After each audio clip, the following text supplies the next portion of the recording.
Bonjour, donc Charles Walter Paco, domaine Lacroix-Chaptal. Bienvenue au domaine. Donc nous sommes ici sur une des parcelles qui m'avait fait flasher quand j'ai acheté le vignoble il y a 21 ans. Donc un sol qui se trouve au confluent des deux anciens glaciers torrents. Donc je suis dans la partie méridionale des terrasses du Larzac. Donc là on retrouve toutes les pierres dans toute leur diversité, jusqu'à 10 pierres d'origine différentes, du grès au basalte, donc de 220 millions d'années à 100 000 ans seulement. Tout ça, ça a été transporté par des glaciers torrents qui venaient du Larzac et qui ont transporté tout ça en contrebas. Donc je suis ici sur la parcelle de Grenache qui était mon coup de cœur, qui est toujours mon coup de cœur d'ailleurs, et sur laquelle vous pouvez voir le travail du sol, donc cultivé sous le sol et enherbé au milieu. Donc j'étais un des tout premiers pionniers, peut-être le premier même carrément, à pratiquer l'enherbement naturel maîtrisé sur sol de galets roulés. Tout ça pour retrouver un équilibre du sol et retrouver la minéralité qu'on a dans le sol, dans nos vins. Combien vous avez d'hectares de propriété et quels cépages vous proposez dessus? Vous avez planté dessus? La propriété fait à peu près 25 hectares, dont 18 de vignes. Et dessus, j'ai que des cépages méridionaux, des cépages endémiques.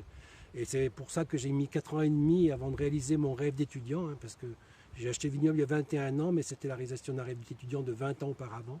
Et sur ce vignoble-là, il n'avait pas été détruit entre guillemets par les années 70 et 80, et il avait gardé tous ces cépages endémiques comme la clairette blanche, l'aramon, le carignan, la syrah, le mourvèdre, non, le mourvèdre c'est moi qui l'ai rajouté, le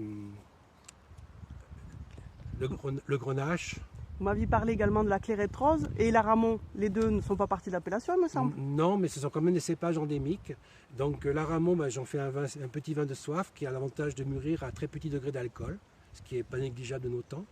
Et puis la clairette rose, c'est moi qui l'ai développée à partir de quelques pieds qui se trouvaient dans les clairettes blanches. Et par sélection massale, je suis passé de quelques pieds à 2200 pieds. Et maintenant j'en fais une cuvée bien particulière. Qu'est-ce qui fait la caractéristique de vos vins? Alors la caractéristique de mon vin, c'est d'abord ce terroir qui est très minéral, et puis le fait qu'on soit en dessous du Larzac, sur le piémont du Larzac, donc il y a la fraîcheur du Larzac qui nous retombe dessus et qui s'engouffre dans cette vallée jusqu'ici. Et donc ça permet d'avoir des vins avec des pH plus bas, donc des sensations gustatives beaucoup plus de fraîcheur et beaucoup plus d'acidité. Donc des vins tout en finesse, tout en élégance. Vous auriez une petite anecdote à nous raconter sur votre vignoble? Alors une anecdote, oui, c'était en 2005. Parmi mes vendangeurs, il y avait un étudiant en archéologie. Et un jour, après avoir récolté la syrah et le grenache que vous avez vu précédemment, il est reparti avec des seaux. Et puis il est revenu à la nuit tombée avec ce que je pensais être des morceaux de tuiles. Et en fait, c'était des sigillés. Alors des sigillés, je ne savais pas ce que ça voulait dire.